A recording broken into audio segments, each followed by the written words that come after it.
Nous sommes en compagnie de Bertrand Courtois, qui a la chance et le privilège d'être jardinier dans le magnifique jardin des Serres d'Auteuil, qui sont situés à quelques pas des mythiques cours de Roland-Garros. Bertrand, bonjour. Bonjour. Alors, merci surtout de nous inviter dans votre royaume, qui s'apparente, je crois, davantage à un conservatoire du vivant, puisque je crois qu'il y a environ 6000 espèces végétales qui sont réunies ici dans le jardin. C'est bien ça? Tout à fait. Donc on est sur un des 4 sites du jardin botanique de la ville de Paris, qui regroupe le parc floral, l'arboretum situé dans le bois de Vincennes, le parc de Bagatelle et le jardin des Serres d'Auteuil, donc dans le bois de Boulogne. Alors comment ces espèces végétales se répartissent-elles dans les serres, dans le jardin? Alors le jardin des Serres d'Auteuil est sur le site de l'ancien fleuris municipal.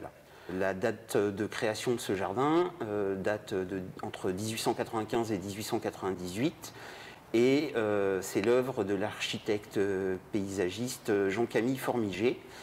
Ce site était un site de production de plantes pour les plantes alimentant les squares et jardins parisiens de l'époque haussmannienne.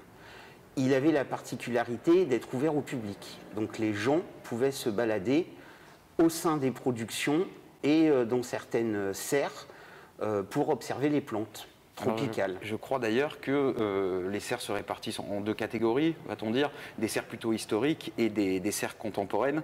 Là, nous, on se situe plus précisément dans une de ces serres contemporaines, c'est bien ça? Tout à fait. Donc on a les serres historiques qui datent de la fin du 19e siècle, qui vont présenter des collections botaniques. Certaines sont agréées au Conservatoire des collections végétales spécialisées, le CCVS, sur des thématiques de genre, de famille, une serre des orchidées, une serre des cactées, voilà.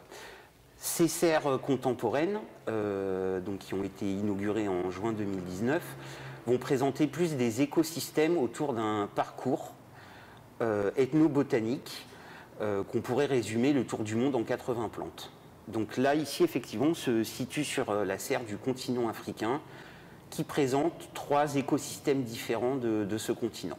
Combien de plantes se trouvent justement sur ce parcours, grosso modo? Il y a à peu près 160 spécimens cultivés dans cette serre. D'accord, très bien. Vous disiez justement que c'est un parcours qui nous permet justement de déambuler, c'est une sorte de déambulation en fait végétale que vous proposez. Comment se répartit-elle cette déambulation? Comment s'effectue-t-elle? Alors il avait été décidé à l'époque de présenter 3 milieux un peu représentatifs de la végétation du continent africain. Donc le visiteur rentre et commence sa balade par une zone de plantes dédiée à Madagascar. Où on va pouvoir observer le mythique arbre du voyageur, par exemple. Alors qu'est-ce que c'est précisément cet arbre-là? Alors l'arbre du voyageur, c'est une herbe géante qui a beaucoup d'utilité, qui est un peu l'emblème de Madagascar, qui va avoir la faculté de stocker l'eau à la base de ses feuilles. On peut faire jusqu'à 20 mètres d'eau dans son habitat d'origine. Là, les serres faisant 6 mètres de haut, on ne verra jamais à sa taille la plus grande. Et ça permettait aux voyageurs de pouvoir s'hydrater et de boire finalement. C'est pour ça qu'on l'appelle l'arbre du voyageur. Il sauvait les voyageurs perdus, voilà, entre guillemets. Par contre, il est utilisé aussi comme matériau de construction. Il peut être aussi utilisé en cuisine. Les fleurs, les jeunes pousses peuvent se consommer et aussi en médecine traditionnelle. Voilà, donc c'est un arbre une herbe géante qui a beaucoup d'usages.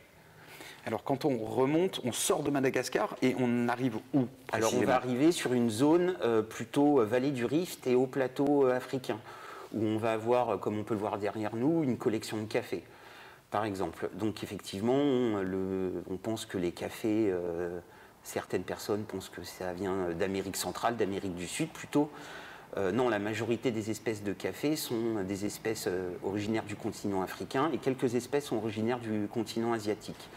Donc on présente différentes espèces de café qui vont avoir des particularités précises en termes de goût, en termes de région où on va les cultiver.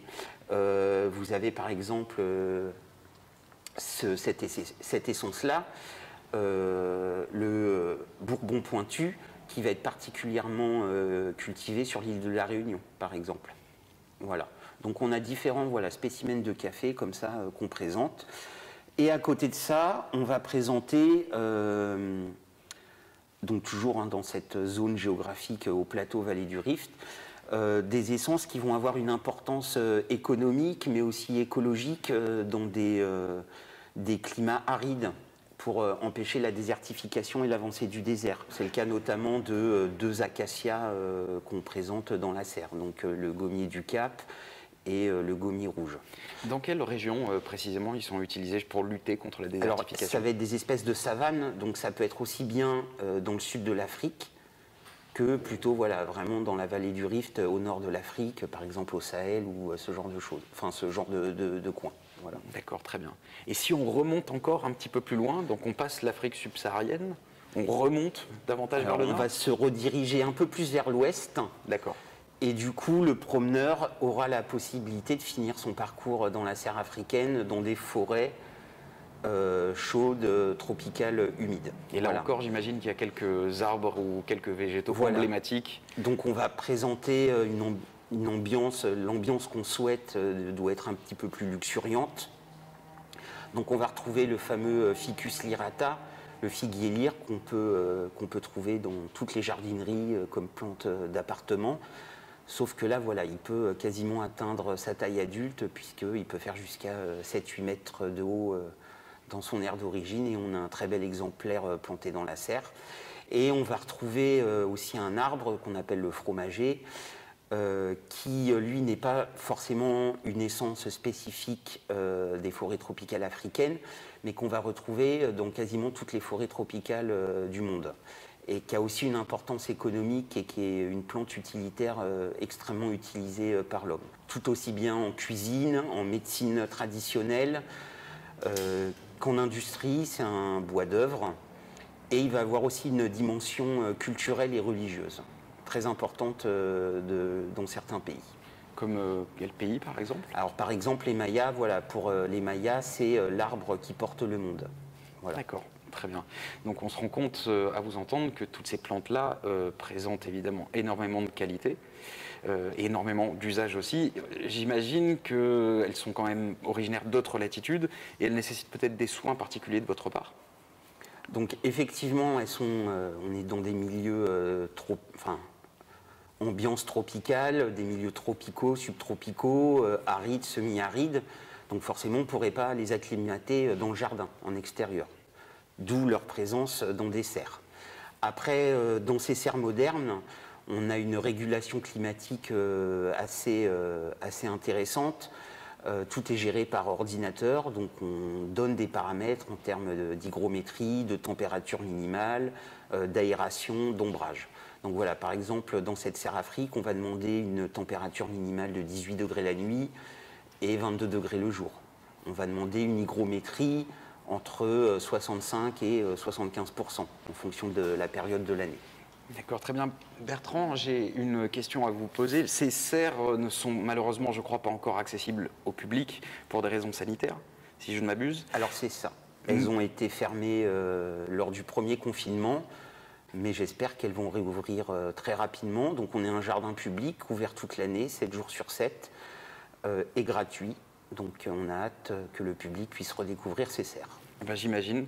Il ne me reste plus qu'à vous remercier, et Merci je vous rends donc au monde végétal qui a évidemment besoin de vos soins. Merci Merci beaucoup, Bertrand.